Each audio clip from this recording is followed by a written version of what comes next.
सखी सामा खेलैला रंजित भैया के अंगना चले ना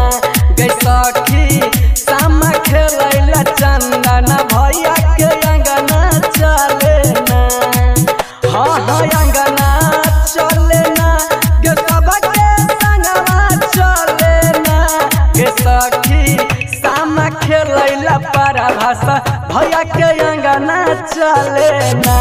गे सखी सामा खेलैला मुकेश भैया के अंगना चले ना। डीजे मनीष रक्सौल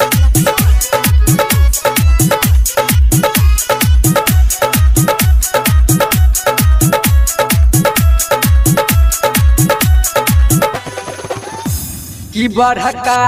भैया के हम मंगेबै छोटका भैया से कोसी खुनेबै गे सखी भैया से कोसी खुनेबै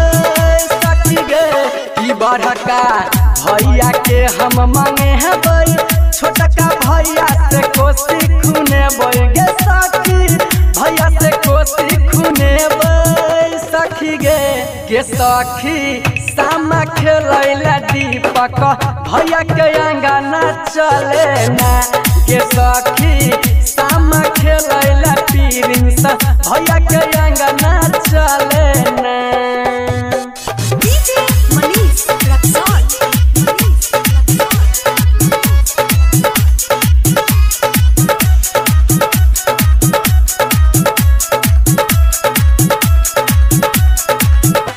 कि ससी भैया से बेराबा बनेबै प्यारे लाल के कह के भसेबै गे सखी भैया के कह के भसेबै